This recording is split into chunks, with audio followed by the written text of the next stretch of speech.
Bonjour et bienvenue à cette édition du Bulletin des régions, une émission produite grâce à la collaboration des télévisions communautaires autonomes associées à Cogeco. Bonne émission. Alors, qu'est-ce que ça évoque pour vous, le 5-10-15? C'est un espace absolument magnifique. C'était des belles professions dans ce temps-là? J'ai fait 40 ans, madame.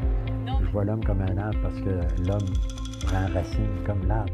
Avez-vous l'impression qu'il y a une relève pour ça? Est-ce qu'il y a des gens qui vont pour pas que ça se perde? C'est cette année que ça vaut vraiment la peine de venir au marché public. Ça représente une belle tradition, en fait, qui est un peu un porte-bonheur pour les pêcheurs.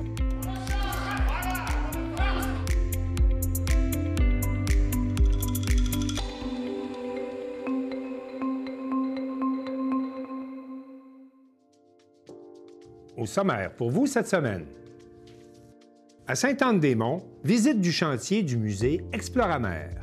À Grande-Rivière, l'École des pêches et de l'aquaculture du Québec enseigne l'aquaponie aux écoliers de l'École Bon Pasteur. À Baie-Saint-Paul, le festif présente la programmation de sa 16e édition. À Saint-Gabriel de Brandon, le club de patinage artistique souligne son 40e anniversaire avec un grand gala.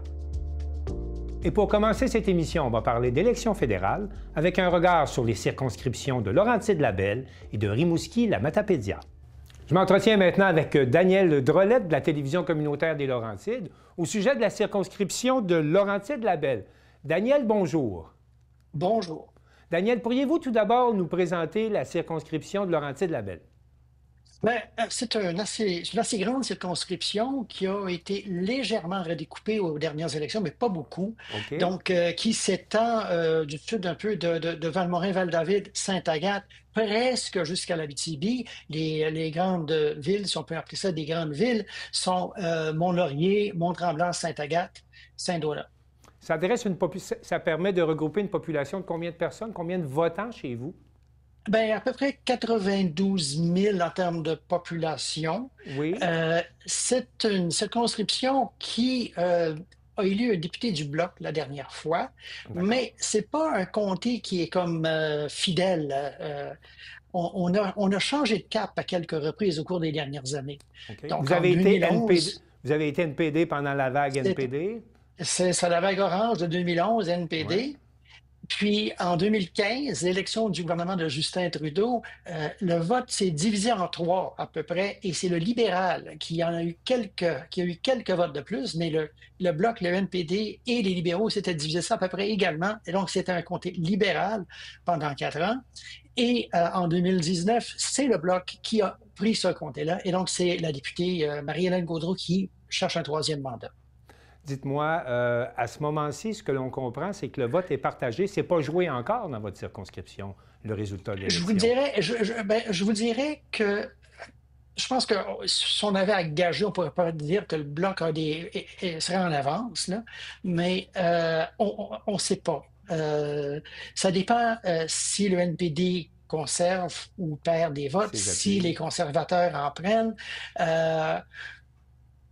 On ne sait pas, on pourrait s'attendre à ce que le Bloc gagne, mais ça dépend des tendances. C'est un comté qui peut vibrer au son des tendances nationales. Quel genre de campagne s'est déroulée dans votre circonscription? Est-ce que les candidats ont été annoncés tôt? Est-ce qu'il y a eu campagne? Est-ce que vous avez pu faire des débats? Parlez-moi de ça un peu. Bien, c'est une campagne. Premièrement, c'est une circonscription qui est très grande, donc c'est difficile de faire campagne. OK. C'est juste le fait de se promener, c'est très exigeant.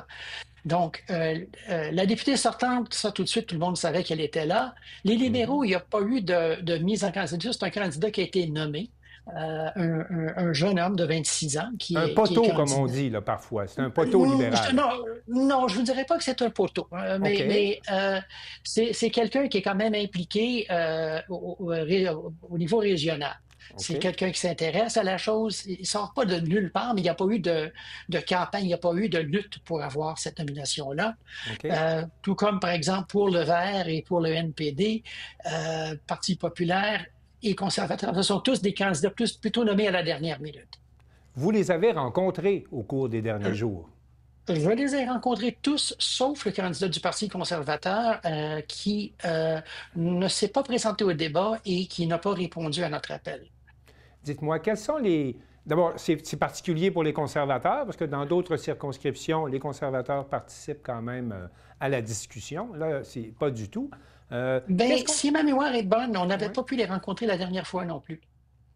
Donc, c'est pas pour vous, les conservateurs, dans votre circonscription, en tout cas pas pour les médias. Mais dites-moi, qu'est-ce qui ressort des entrevues que vous avez eues avec les candidats? Bien, chaque candidat, évidemment, présente un peu les choses. Je leur ai demandé qu'est-ce qui les avait motivés. Okay. Et chaque candidate a ses raisons. Si vous voulez, on peut écouter le candidat du NPD, M. Michel Noël de Tillier. Je lui ai demandé qu'est-ce qui le motivait. Alors, voici ce qu'il a répondu. J'ai toujours été vraiment intentionné envers les gens. J'ai toujours travaillé beaucoup auprès des populations, soit en Haïti ou dans les Laurentides. Et là, maintenant, à la retraite, je pourrais aider les gens à les représenter pour sauvegarder notre système de santé. On sait présentement, à cause que la droite prend de plus en plus de pouvoir en Amérique, et le discours est de privatiser de plus en plus notre système de santé comme notre système d'éducation. Donc, à ce moment-là, si on ne veut pas américaniser notre système canadien, il faut défendre, et le parti NPD, le nouveau Parti démocratique, est le parti idéal pour protéger ces valeurs canadiennes. J'étais pour vous demander pourquoi vous étiez engagé auprès du NPD. Oui, c'est ça. C'est parce que c'est le parti qui pouvait défendre nos valeurs au niveau du système de santé. Il ne faut pas oublier que le système de santé canadien a été poussé par le NPD en 1961 par Tommy Douglas, notre fondateur du parti. Daniel, si on comprend bien, le candidat est un peu comme son chef. Il n'hésite pas à parler de thèmes qui sont de juridiction provinciale. Peut-être, mais quand même, c'est quelque chose qui lui tient à cœur. Et quand il y a quelque chose qui motive quelqu'un, je pense que c'est quand même une bonne chose qu'on soit motivé par quelque chose pour se lancer en politique qui n'est pas quelque chose de facile. Et parlant de motivation, qu'est-ce qui motive la députée sortante à se représenter à nouveau? La députée sortante, on voit qu'elle est à l'aise. Ça fait quelques années qu'elle est au Parlement. C'est quelqu'un qui a la parole facile et elle est là pour rappeler aux gens que la raison d'être du Bloc, qui est de défendre le Québec. On peut écouter ce qu'elle a à dire à ce sujet. On va conjuguer avec un nouveau premier ministre.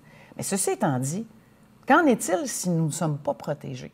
Si on n'a pas une garantie qu'il y a des élus qui se préoccupent de ce que nous sommes, notre richesse, notre langue, notre culture, notre industrie. J'ai eu les deux pieds dedans depuis 25 ans. Et je le sais à quel point on peut marchander et on peut être une monnaie d'échange. Dans l'industrie forestière, j'étais la première dans l'industrie qui était centenaire à avoir perdu mon emploi parce que dans les années 2005, on était rendu à la 3e crise forestière. Alors, l'inéquité de nos argents qui sont envoyés via nos impôts à Ottawa versus qui redescendent particulièrement dans les provinces qui, eux, sont prestataires de différents services, que ce soit le logement social, que ce soit la santé, l'éducation. On pourrait en faire une grande liste. Elle est où, cet argent-là? Bien, elle va aider d'autres industries, dont, je dois vous le dire, à coups de milliards, où les pétrolières de l'Ouest ont fait 38 milliards de gains en 3 ans, mais on continue à les subventionner. C'est une bonne porte-parole de la ligne du Bloc québécois, la ligne qui est défendue quand même au niveau national. C'est ça. Elle est très à l'aise avec ça. Oui, et on voit qu'elle ne se gêne pas pour parler. Elle a la parole facile à ça, pour tout. Est-ce qu'on vit dans votre comté un effet Mark Carney? Les libéraux qui étaient inexistants il y a encore quelques mois sont maintenant un peu partout, là, même à certains endroits, sont en tête des sondages. Comment se présente là, le Parti libéral de votre côté? Le Parti libéral, c'est un parti qui a toujours été présent ici. Il y a un bon fond. Okay. S'il va réussir à bâtir sur ce fond, ça, on va le voir. Ils ont trouvé un jeune candidat, quelqu'un de 26 ans, qui a un background intéressant, un jeune homme très intelligent, impliqué au niveau environnemental ici, qui travaille pour les régions.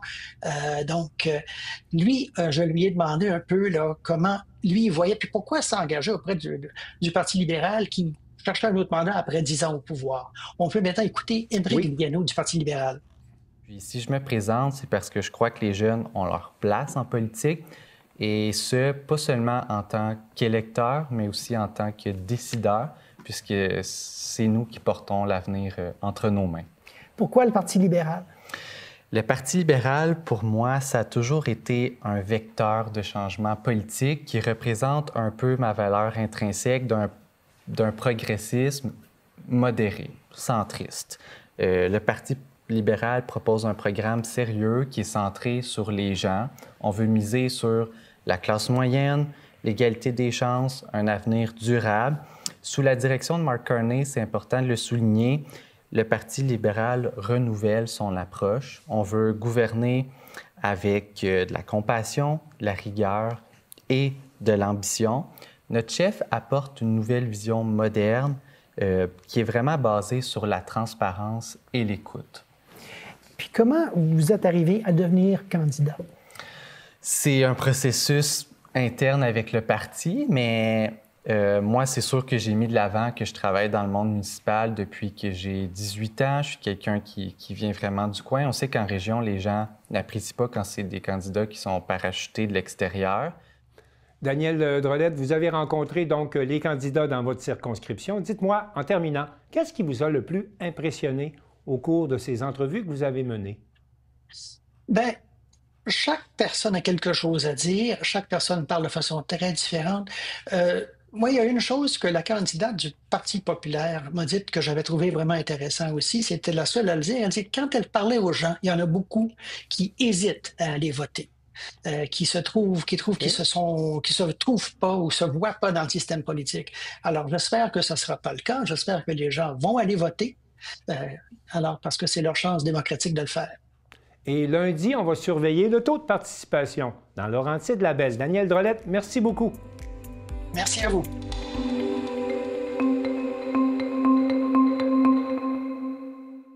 Je m'entretiens maintenant avec Émilie Chouinard de la TVC de la Matapédia. On va faire le point sur la circonscription de Rimouski-la Matapédia. Émilie, bonjour. Bonjour. Émilie, il y a eu des changements dans la carte électorale, là. Parlez-nous un peu de cette circonscription de Rimouski-la Matapédia. Ben oui, en fait, on est parti de 3 circonscriptions avant, tout récemment, dans la Gaspésie, à 2. Oui. Okay. Donc, nous, on a perdu vraiment notre député, en fait, le comté de Christina Michaud, qui était une députée du Bloc, qui était la Matapédia, la Matanie métisse d'Avignon, Haute-Gaspésie, est disparue. Donc, on a un député de moins sur notre territoire. Nous, on est maintenant jumelés avec Rimouski. Okay. Donc, notre circonscription regroupe maintenant les Basques, la MRC des Basques, la MRC de la Matapédia, la MRC de la Métisse et Rimouski-Neigette. Donc, nous avons face à plein de nouveaux candidats qu'on n'avait pas l'habitude de voir habituellement puisqu'on avait une circonscription jumelée plus avec la Gaspésie avant. Bien, justement, parlons-en. Est-ce qu'on peut dire qu'il y a une campagne électorale active dans votre nouvelle circonscription? Avez-vous vu des candidats? Comment ça se déroule? Bien, tout à fait. On a eu au total 9 candidats. On s'alignait pour être 10 candidats, mais le Parti vert n'a pas présenté de candidats finalement dans notre circonscription. Okay. Donc, on a eu 9 candidats, dont 3 candidats indépendants. Qui ont attiré beaucoup l'attention, on va le dire. Okay. Puis les candidats là, libéraux, le Bloc, les conservateurs, le NPD ont des candidats, mais c'est ça. Certains n'ont pas, on ne les a pas vus, en fait. Ils n'ont pas répondu oui à notre appel quand on leur a demandé. Bien justement, parce que c'est particulier, là, parlons d'abord des candidats indépendants. Vous les avez rencontrés. Pourriez peut-être nous les présenter, mais aussi peut-être nous dire qu'est-ce qui motive un candidat indépendant à se présenter dans une circonscription comme la vôtre?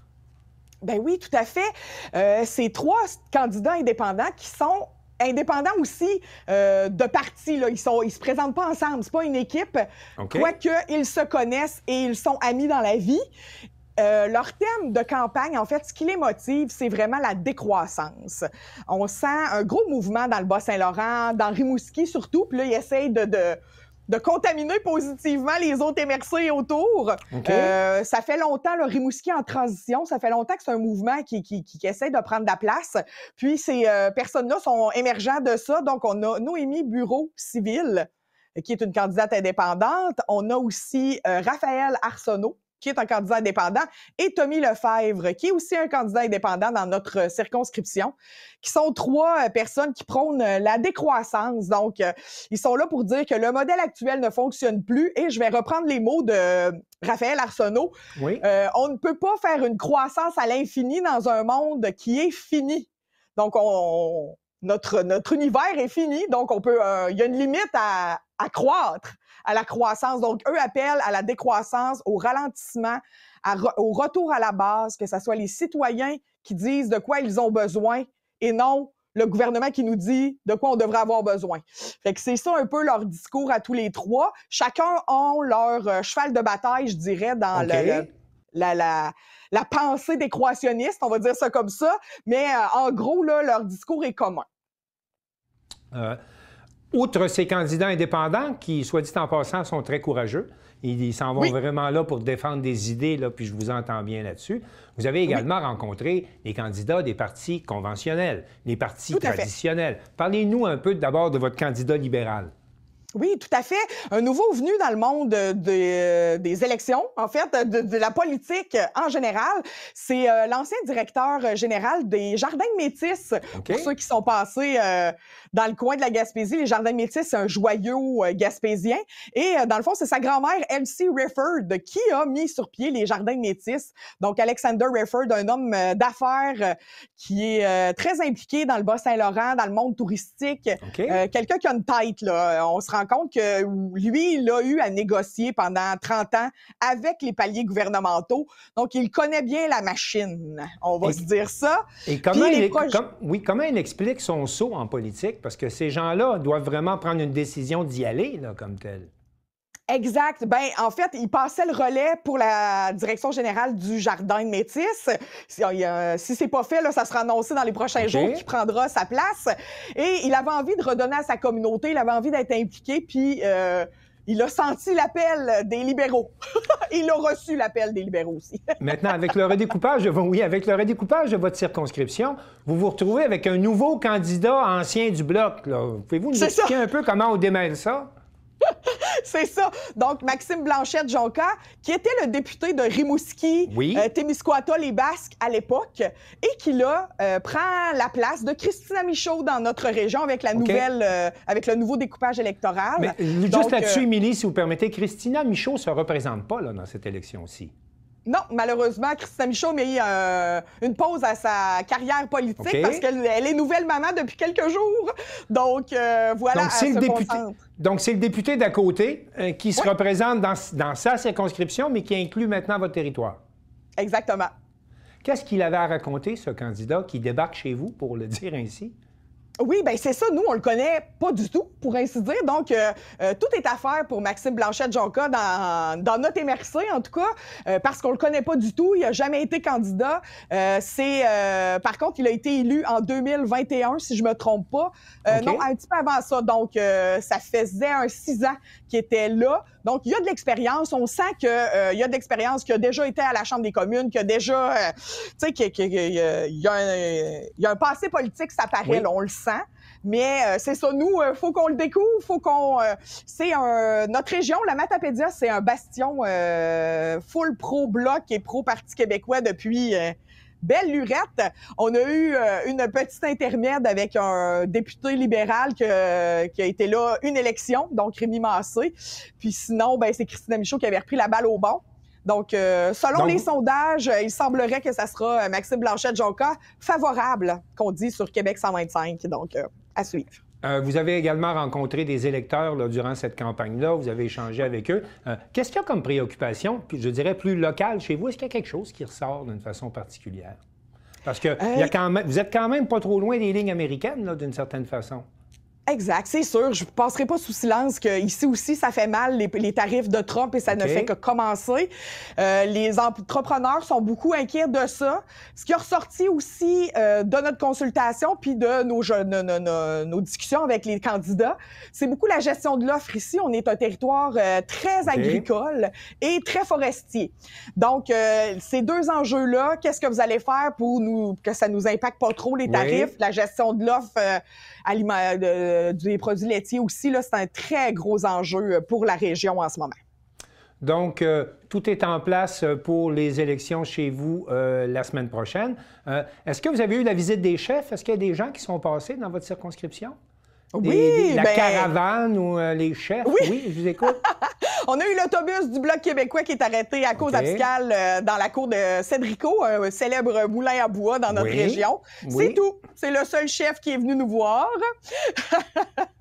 Alors, il n'y a pas à dire, on est en territoire bleu. À suivre lundi le 28, Émilie Fouinard, merci beaucoup pour ce tour des actualités électorales dans votre circonscription et au plaisir.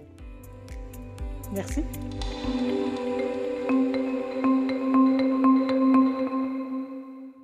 Les télévisions communautaires jouent un rôle important durant cette campagne électorale, puisqu'elles permettent aux électeurs de rencontrer les candidats locaux qui sont trop souvent absents de la couverture médiatique qui est réservée aux chefs des grands partis.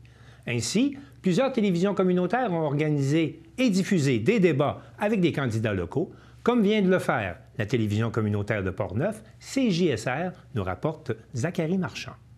En vue des élections fédérales de cette année, un débat s'est tenu à la salle du Conseil de ville de Saint-Raymond opposant 5 des 6 candidats de la région Portneuf-Jacques-Cartier.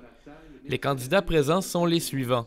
Il y a Simon Frenette du Parti populaire du Canada, Joël Godin du Parti conservateur du Canada, Christian Hébert du Bloc québécois, Antonin Leroux du Parti libéral du Canada et Joanne Kefelec du Parti vert du Canada. Le 6e candidat, qui n'était pas présent au débat, était Félix Couture du NPD. Au total, 6 questions ont été posées et répondues par les candidats. Après avoir eu chacun le droit de parole, une période de débat avait lieu après chaque question. L'ordre de passage des candidats a été défini au hasard et chaque prise de parole était chronométrée pour ne pas donner avantage à personne. Le débat ne pouvait pas dépasser les 2 heures et chaque candidat avait au départ une période de présentation et à la fin une période de conclusion. La première question était en lien sur l'avenir du Québec et les candidats devaient donner leur avis sur la possibilité de combiner l'Amérique du Nord en un seul pays. Voici quelques réponses dites par les candidats. Moi, j'ai une maîtrise en économie, j'ai étudié en finance. Je peux vous répondre rapidement que d'avoir une monnaie unique avec le reste du continent, c'est non. Restons maîtres chez nous. Développons notre économie ici au Canada. Nous avons le potentiel, nous avons les ressources et nous sommes capables de développer des marchés qui vont faire en sorte que l'on puisse être encore concurrentiel. Ça fait toujours drôle d'entendre autant conservateurs que libéraux nous parler de maître chez nous quand ça fait 50 ans qu'ils se battent contre le fait qu'on puisse être maître chez nous puis qu'ils choisissent la voie de la mondialisation. Moi, je ne crois pas du tout à ce type d'union. Nos économies hyper mondialisées sont devenues vulnérables et puis quand les grandes puissances éternuent, les plus petites tombent gravement malades. Nous autres, on veut un Québec fort dans un Canada uni. Un Canada qui décentralise le pouvoir vers les provinces. Dès la période de débat commencée, le candidat conservateur a directement attaqué Mark Carney du Parti libéral. En voici un extrait. Je lisais tout récemment que Mark Carney est un envoyé spécial de l'ONU pour le financement de l'action climatique. Savez-vous qu'est-ce qu'il a fait? Comme premier ministre nommé par les membres du Parti libéral du Canada, une des premières choses. Abolir la taxe sur le carbone. La deuxième question était en lien avec l'autonomie régionale et des problèmes d'accessibilité des ressources. Parmi les candidats, Joanne Kefelec du Parti vert du Canada n'a pas su donner de réponse à cette question et a préféré donner son droit de parole. En fait, excusez, je pense que je vais remettre la parole à quelqu'un d'autre parce que présentement je suis... Il n'y a pas de problème, on peut... Voici quelques segments des réponses des autres candidats. En fait, quand on parle d'autonomie, souvent on parle soit d'autonomie énergétique ou d'autonomie alimentaire. Moi, je crois qu'ici, dans le comté, on a tout ce qu'il faut pour avoir les deux. Si nos fermes tombent, ils vont tomber en domino, puis ça va être une crise alimentaire. Et de l'autre côté, c'est pas ma première campagne électorale, hein. La dernière, l'avant-dernière, j'entends tout le temps tous les candidats dans la capitale nationale, autant du Parti libéral que du Parti conservateur, nous dire hey, « moi, ma priorité, là, c'est la détresse psychologique, hein, puis la sécurité alimentaire. Pourtant, là, c'est les deux domaines dans lesquels le fédéral a le moins investi dans les 4 dernières années. Il faut soutenir nos petites et moyennes entreprises et, entre autres, par le programme de travailleurs étrangers. Nous autres, au Parti populaire du Canada, on est le seul qui avons un cadre financier un peu plus sérieux, là. Avant de commencer à faire des promesses, des réductions, des cadeaux, des congés de TPS, la première année va être consacrée à équilibrer le budget. La troisième question était en lien sur le transport et la mobilité. Plusieurs sujets ont été abordés, mais les candidats ont préféré parler du projet du quai de Portneuf. Voici quelques extraits. J'ai une annonce à faire ce soir. J'ai parlé au maire de Portneuf hier matin et je peux vous confirmer que les contrats sont donnés pour remettre à niveau, au niveau de l'environnement, le quai de Portneuf. Parce que trop longtemps, on a voulu détruire Portneuf-Jacques-Cartier à coups de pic, à coups de pelle, en n'entretenant pas nos infrastructures. Maintenant, il est temps que ça change. M. Hébert ne veut pas de pipeline, mais il veut du fret sur le quai de Portneuf. M. Godin, c'est le contraire, des pipelines, pas de fret. Ben moi, je vous règle ça. C'est les deux. Les citoyens veulent un projet qui attirera les investissements récréo-touristiques et immobiliers. Par contre, le projet récréo-touristique sera possible seulement lorsque le quai sera cédé. Et encore sur ce dossier-là, il n'y a rien qu'à avancer. Le quai doit être cédé. Lors de la période de débat, chaque candidat, excepté celui du Parti vert, ont débattu leur idéologie sur l'avenir du quai de Portneuf. La quatrième question était en lien avec la communication et les médias.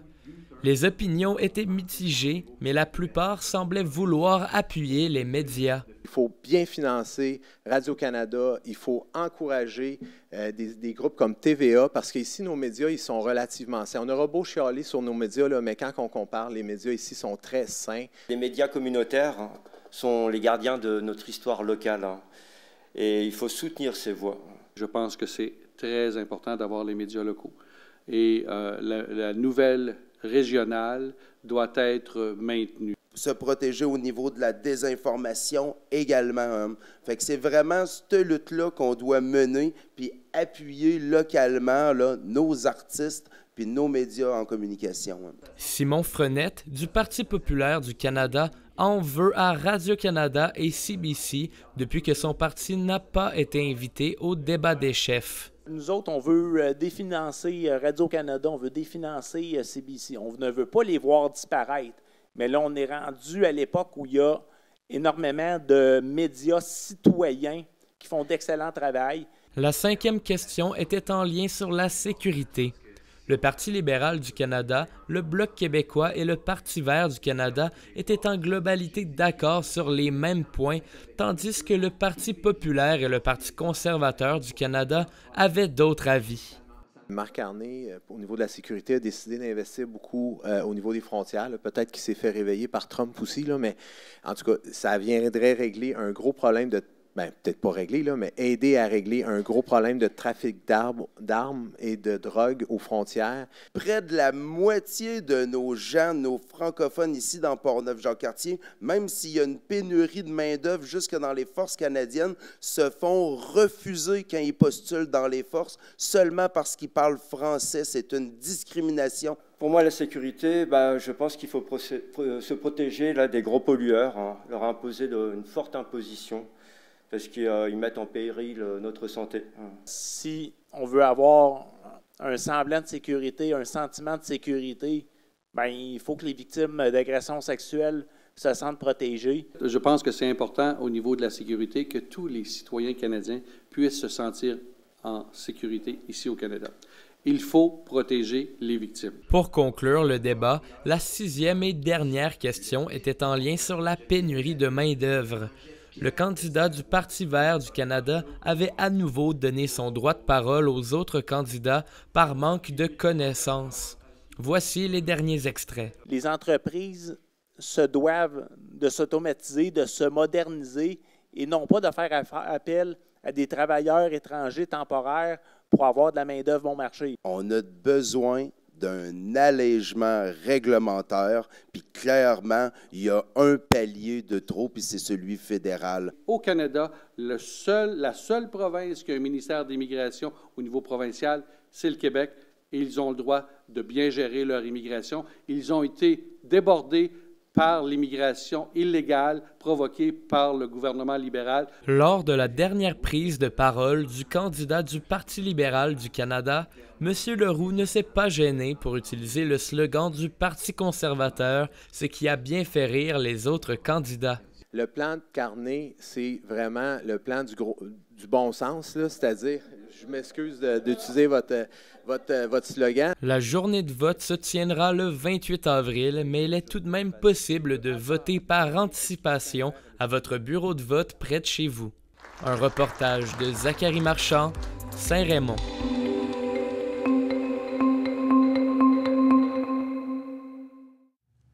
Marie-Claire Roy de la télévision de la Haute-Gaspésie est allée visiter l'imposant chantier du musée Exploramer qui rouvrira ses portes en juin prochain, tout frais rénové. On apprend également que l'organisme souhaite toujours obtenir les fonds requis pour construire, au cours des prochaines années, un grand bassin pour les requins.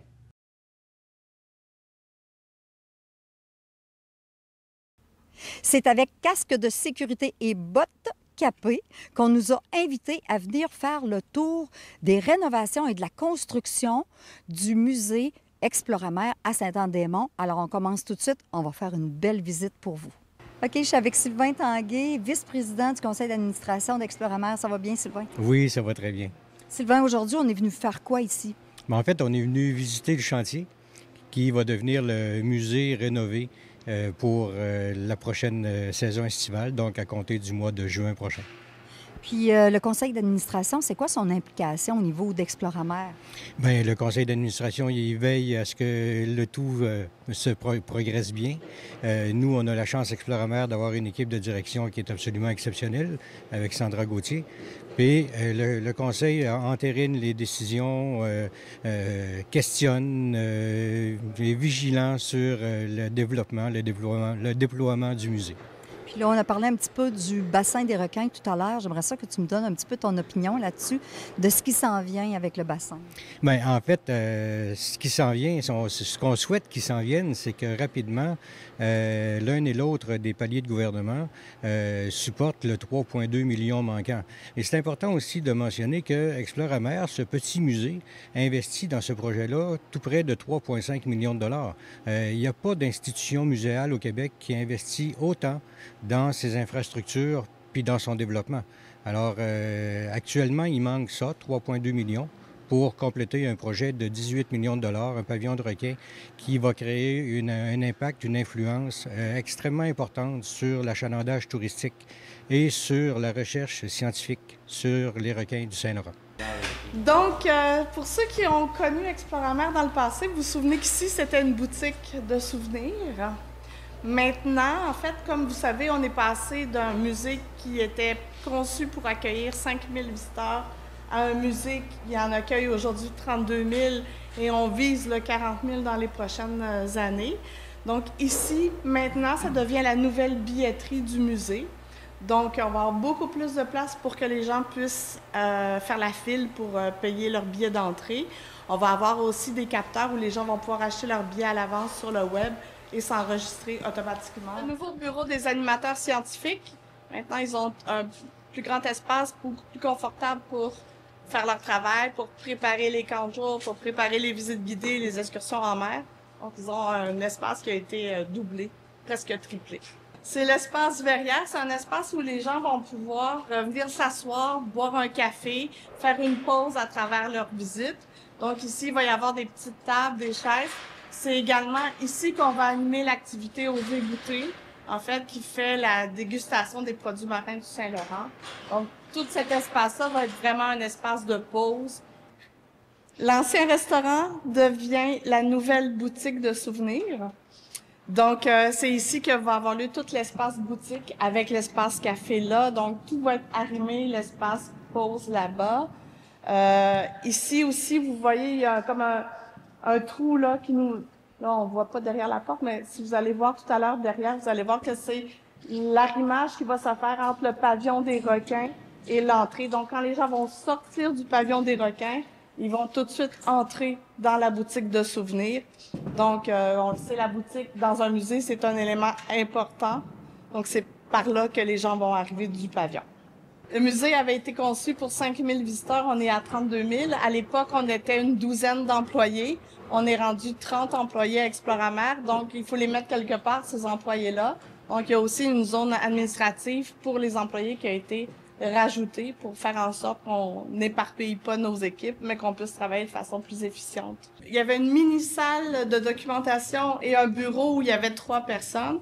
Ça devient une salle de réunion qui va être aussi la salle de lunch de l'équipe, ce qu'on n'avait pas avant. Les gens devaient aller manger dehors, absolument. Donc, ici, on avait 2 bureaux. Selon ce qu'on voit, les lignes au sol, là, la ligne plus pâle, c'est un ancien mur. Donc, on a rallonger l'espace pour pouvoir ramener dans un espace de travail commun tous les employés ici. Donc ici, dans cette zone-là, on va avoir 10 employés qui vont être installés là. Donc c'est ça, c'est un revêtement extérieur qui reprend un peu le motif des cailles de poissons. Donc on a voulu s'inspirer des autres aquariums à travers le monde qui avaient souvent ce genre de revêtement-là. Donc on a dû, pour des raisons de code du bâtiment, dire adieu au bois. Hein? Notre bâtiment était en bois depuis très longtemps. Fait que là, on y va avec un visuel que moi, je trouve particulièrement beau. Première livraison, ça va être les salles d'exposition. Donc, la salle d'expo permanente, donc qui est la salle des aquariums. Et les 2 salles d'exposition temporaires, incluant celle de Pêche Océan Canada sur les zones de refuge. Donc, ça, c'est le 2 mai qu'on va prendre possession de ces zones-là. Et dans la semaine qui suit, on va prendre possession de tout l'espace toilette, café, boutique, agora. C'est là où on va prendre possession, installer tous les équipements. Puis, en dernier, à la toute fin du mois de mai, début juin, on va pouvoir prendre possession des bureaux et de la billetterie. On va faire une inauguration, notamment pour les nouvelles expositions aussi. Donc, on va en profiter pour tout faire en même temps. Ouais. Le coût total? La rénovation ici, c'est 8 millions de dollars. Est-ce qu'il y a eu des dépassements? Non. L'argent vient de? Ministère de la Culture et des Communications du Québec, Patrimoine Canada, la Ville de Sainte-Anne-des-Monts et la MRC de la Haute-Gaspésie. Là, tu as parlé du pavillon des requins. Ça en est rendu où, le dossier?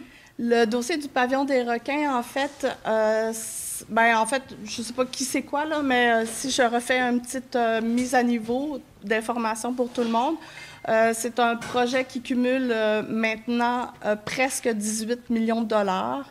On a réussi à trouver 15 millions. Il nous manque 3,2 millions de dollars pour pouvoir débuter la construction. Au moment où on se parle, tous les plans d'architecture, tous les plans d'ingénierie, les mécaniques de procédés de l'aquarium des requins, tout ça sont terminés. Les scénarios d'exposition de Moment Factory et de l'exposition pour enfants de Patrice Michaud sont terminés. Donc, on est vraiment rendu à l'étape de la construction. On a proposé au gouvernement, aux 2 paliers de gouvernement, différents scénarios pour nous permettre d'enclencher le plus rapidement possible la construction du pavillon, mais au moment où on se parle, on est toujours en attente d'une réponse. Donc, on a des plans A, des plans B, on a fait des scénarios financiers pour chacun, on a fait des plans de travail de construction pour chacun des scénarios, mais c'est ça. Donc, au moment où on se parle, on est toujours en attente d'une réponse. On espère sincèrement pouvoir rencontrer la ministre régionale dans les prochains jours pour pouvoir statuer sur la suite du projet. Nous, Exploramer, on a rajouté nous-mêmes de notre poche 1,6 million. Donc, on est un petit musée, un petit OBNL qui met pratiquement 3,5 millions de dollars dans un projet. Donc, c'est pratiquement du jamais vu, là, un montant de cette ampleur-là pour une institution de notre acabit. Si vous vous souvenez, il y a 10 ans, où est-ce qu'on était? C'est ça. Il y a 10 ans, on se relevait d'un incendie au moment où on se parle. Nous, nos devoirs sont faits. On a même fait plus de scénarios qui avaient été demandés. Là, on est vraiment en attente de s'asseoir avec la ministre régionale, le député, pour pouvoir trouver des solutions. On a déjà investi beaucoup d'argent dans ce projet-là. Plusieurs millions déjà ont été payés aux architectes, aux ingénieurs, aux firmes de muséologie.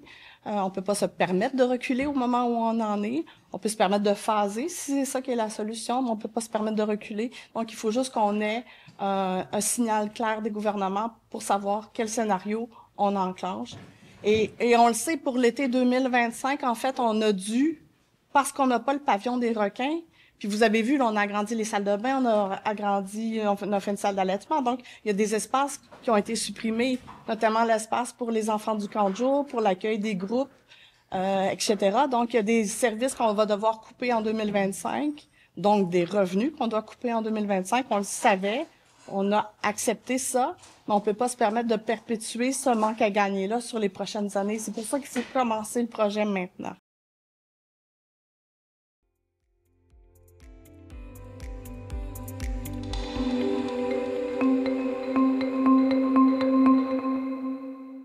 Jean-Denis Laperrière de la télévision du Rocher-Percé nous explique comment l'École des pêches et de l'aquaculture du Québec suscite l'intérêt scientifique des jeunes en enseignant l'aquaponie.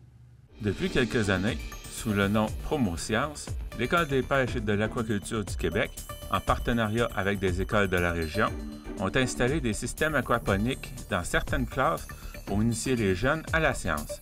Cette année, l'EPAC a été à l'École Bon Pasteur de Grande-Rivière et a installé un bassin dans une classe et 2 grandes catégories d'activités ont été créées afin de proposer une variété d'expériences accessibles et adaptées aux différents niveaux scolaires.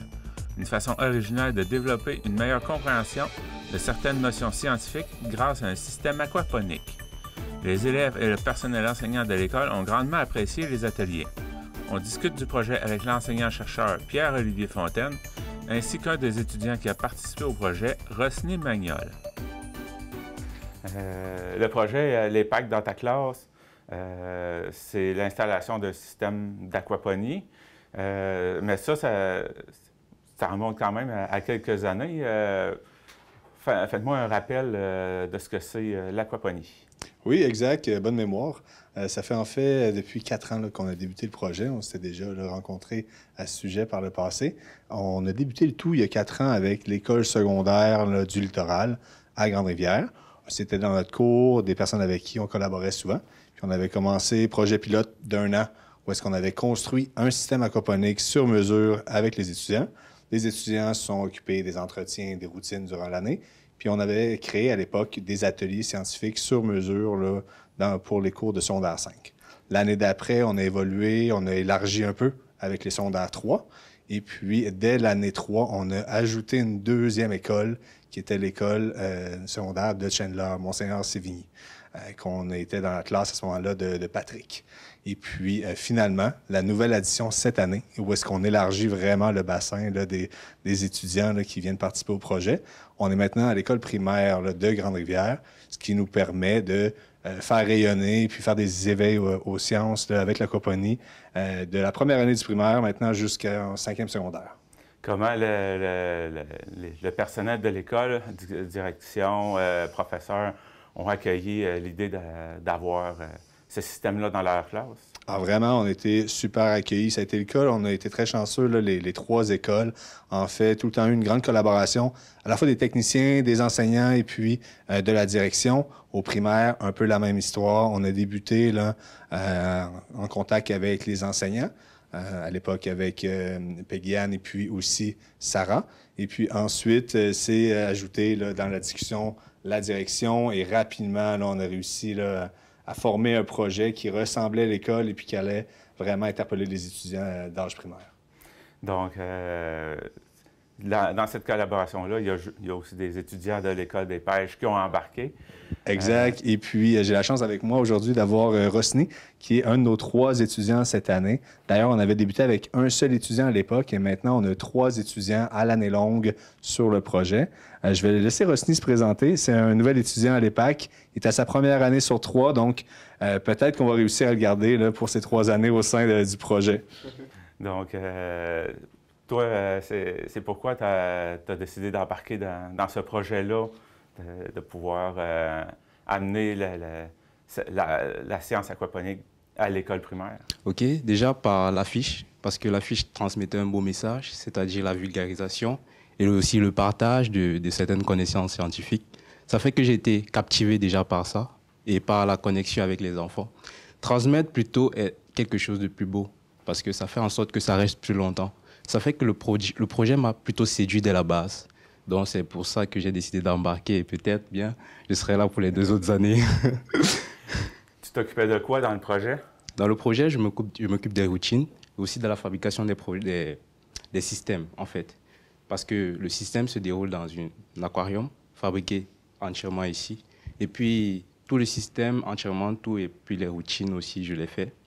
Donc, c'est un peu globalement ce que je fais. Et aussi, par rapport aux ateliers, il y a des ateliers scientifiques dont on va à la rencontre des étudiants. Et puis, on les parle de certains projets qui ont trait à l'aquaponie. Donc, je participe en gros à tout ce qui englobe le projet, on va dire, surtout dans la pratique. On voit un certain plaisir de connaître. Ça, c'est à chaque fois qu'on finissait un atelier, il y avait le sourire qui se faisait ressentir, des questions qui fusaient en fait. Ça fait que on se rend compte à quel point ils sont curieux d'apprendre de ce qu'on fait là. Donc, la première réaction était cette joie qu'on transmettait. Ça fait que moi, ça me rendait encore plus heureux, quoi. Vous écoutez votre reflet d'ici. Revoyez tous nos reportages sur notre site Internet.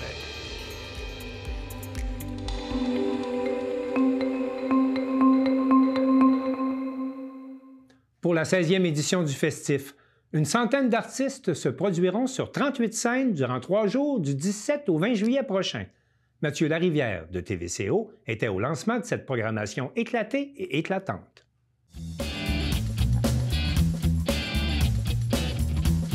Le Festif de Baie-Saint-Paul a récemment lancé sa programmation artistique pour sa 16e édition.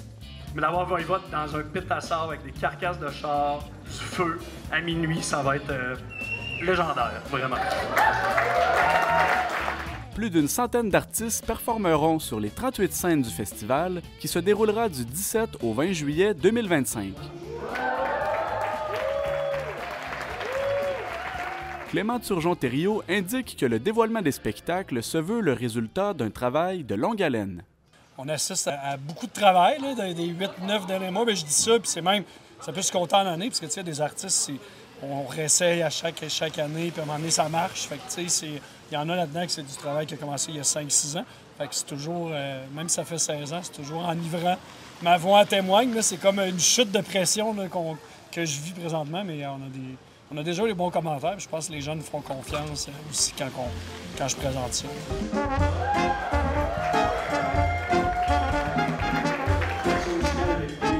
Le directeur général et artistique révèle quelques coups de cœur personnels de cette 16e édition. Apache Brass Orchestra, ça, c'est un musicien électronique belge qui s'est mis avec 10 musiciens issus du classique. C'est un show électro-classique, mais comme vous avez jamais vu, là, c'est vraiment assez exceptionnel. D'avoir aussi des monuments de la chanson d'ici qu'on n'avait pas eu l'occasion. Paul Piché, Pierre Flynn qui vient à Quatuor à cordes. Ça, c'est vraiment le fun. La soirée, Ariane Moffat, Marie-Pierre Arthur, Claude Pelgag, de donner cette place-là. On parle souvent de la place des femmes en musique, la parité, bien, de dire, nous autres, notre scène principale, on l'a dédiée à ces artistes-là qui sont incroyables. Puis la liste est longue. Dans l'international, il y en a beaucoup que moi. Ça fait des années là, que je travaillais, que je suis content d'avoir. Donc, voilà, il y en a pour tous les goûts.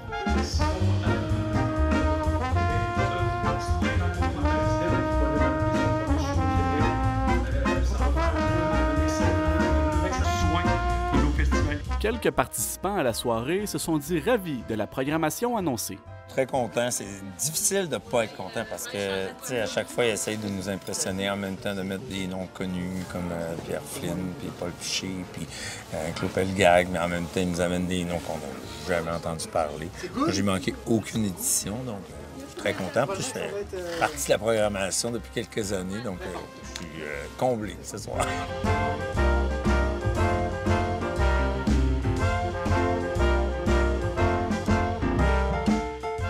Moi, j'ai trouvé ça très intéressant. C'est surtout très diversifié. Ça peut atteindre, tout le monde va en avoir pour...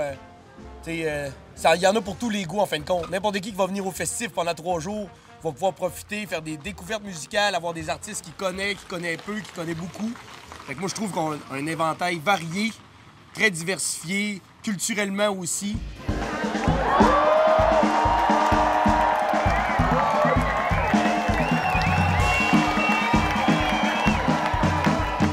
Un Un résident de la région qui assiste depuis les tout débuts au festif de Baie-Saint-Paul indique avoir observé une évolution positive des artistes au fil des années. Je pense que l'international a pris beaucoup de place. Je pense que là, on entend la Pologne, on entend l'Ukraine, la Russie. On entend plein de lieux qu'au début, on n'aurait pas pensé d'entendre. Je pense que c'est beaucoup les artistes internationaux. Puis je pense qu'entre eux, les artistes, ben, ça se parle. Parce que des festifs comme à Baie-Saint-Paul, ben, il y en a plein de festivals, mais le festif, je pense qu'il est unique pour ça. Mélange international, local.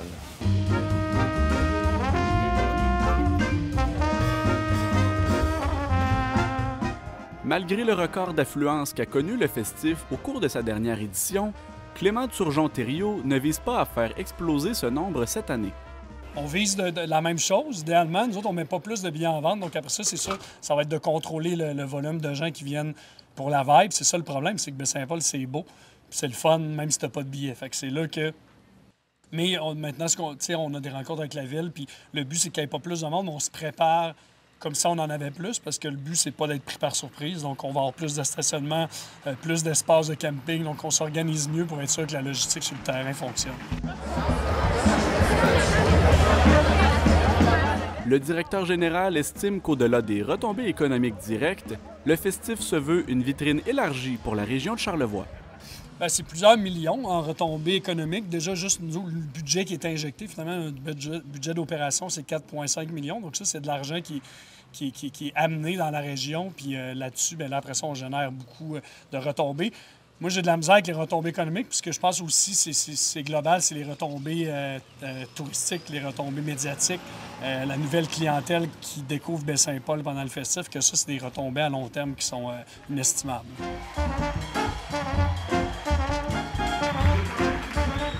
Plus de 45 % de la programmation du festival sera de nouveau gratuite cette année. Pour connaître davantage d'informations sur l'événement, la population est invitée à consulter le site web du festival.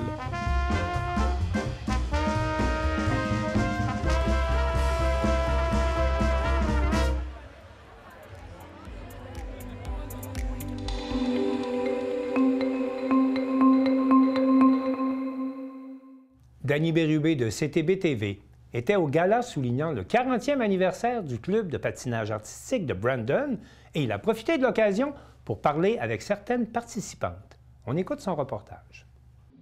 Dans le cadre des festivités du 200e anniversaire de la municipalité de Saint-Gabriel de Brandon, le club de patinage Brandon a marqué son 40e anniversaire avec une revue sur glace grandiose. Plus de 80 patineuses et patineurs de tous âges ont ébloui des centaines de spectateurs lors de 2 représentations captivantes.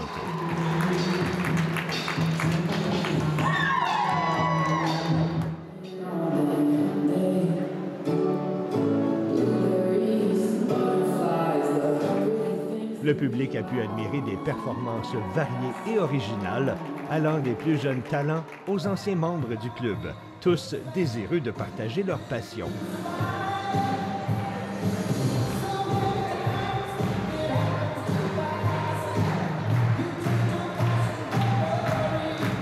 Un moment particulièrement apprécié fut un aperçu de la comédie musicale La Belle et la Bête, interprétée avec grâce par les patineurs.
Après le spectacle, j'ai eu le plaisir de rencontrer la présidente du club de patinage Brandon, la jeune patineuse Maëlie et Julie, entraîneuse dévouée au club depuis plus de 25 ans. Ils ont partagé leur enthousiasme et leurs impressions sur cette célébration mémorable. Jennifer Allard, qui est présidente du club de patinage de Brandon, bonjour. Bonjour, bonjour. Jennifer, c'est le 40e aujourd'hui. On fête le 40e. Ça fait déjà 40 ans que ça existe ici? Oui, depuis 1984. 1984 qu'existe un club de patinage. Oui. Et aujourd'hui, on fêtait le 40e anniversaire avec un superbe spectacle.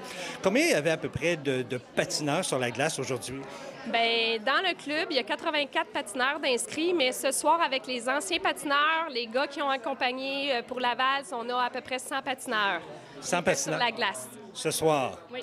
Toi, tu es présidente du club. Ça fait quoi, combien d'années que tu fais ça? Ça fait 9 ans que je suis présidente. 9 ans, Ça fait 10 ans que je suis impliquée dans le club de patinage artistique. Puis on a un beau comité, là. On a 8 bénévoles qui s'impliquent beaucoup pour tous ces jeunes patineurs-là. Fait qu'aujourd'hui, ce qu'on a vu, est-ce que ce sont tous des patineurs-patineuses du club ici ou il y en avait de l'extérieur? Bien, c'est tous des patineurs du club, mais comme je disais tantôt, il y a les gars qui se sont joints aux filles pour faire la valse, puis il y a les anciens patineurs qui ont été là dans les 40 dernières années. Super beau spectacle. Et justement, on a une des patineuses à côté, puis je pense, si je me trompe pas, c'est votre fille. Oui. Son nom, c'est Maëlie Piette. Maëlie Piette, merci. Excuse, Maëlie, ça fait combien d'années que tu fais le patinage artistique? Ça fait 10 ans que je patine. Ça fait 10 ans que tu patines. Est-ce que tu passes beaucoup d'heures par semaine pour des pratiques? Oui, beaucoup. Combien à peu près? Dis-nous ça. 7-8 heures, je crois. 7-8 heures par semaine en pratique?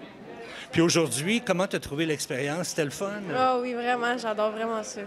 Mais j'imagine que tu n'es pas à tes premières présentations comme ça, là. Non, ça fait 10 ans que je fais des présentations comme ça. Est-ce que tu fais aussi des concours? Je fais des compétitions de patinage artistique. J'en fais 4 au moins dans l'année. OK. Puis là, j'ai entendu dire que ça se peut-tu que tu es allé dernièrement c'est-tu au provincial? Au provinciaux, oui. Est-ce que tu as gagné quelque chose? As-tu gagné une médaille? Non, j'ai fini 34e. Sur combien? 57. 56, wow, quand même, c'est très, très bon. Bien, félicitations, puis on te dit tu vas continuer ça longtemps, j'espère. Oui, vraiment. C'est un beau sport. Oui. Félicitations à toi, puis merci pour le show. Je vais aller voir ta collègue ici, qui est juste à côté, qu'on reconnaît. Hein? C'est Julie. Julie qui travaille pour la ville de Saint-Gabriel-de-Brandon. La municipalité, oui. La municipalité, en effet. Julie, toi, tu t'occupes des sports? Oui, au loisir, oui. Puis, qu'est-ce que tu faisais de bon ici aujourd'hui, là? Aujourd'hui, ça faisait 40 ans que j'étais membre du club de patinage artistique et aussi, maintenant, ça fait 27 ans que je suis entraîneur professionnel aussi en patinage artistique.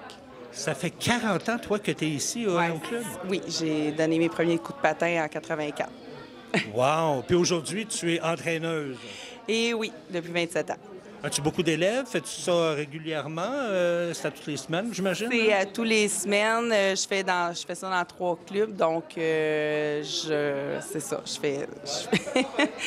C'est dur à dire parce que je fais ça je fais ça par passion, premièrement, puis je fais ça à travers mon travail aussi. Donc, ça peut être un 20 à 25 heures par semaine d'enseignement que je donne. Ouais. Wow, c'est quand même beaucoup en plus de son travail. Oui, mais on compte pas quand on est passionné, donc on le fait. Effectivement. Le 40e qu'on fête aujourd'hui fait aussi partie du 200e de la municipalité, n'est-ce pas? Oui, ça joint les festivités du 200e.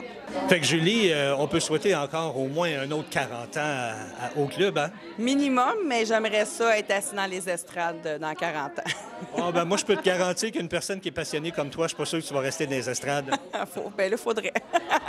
Merci beaucoup, Julie. Ça fait plaisir.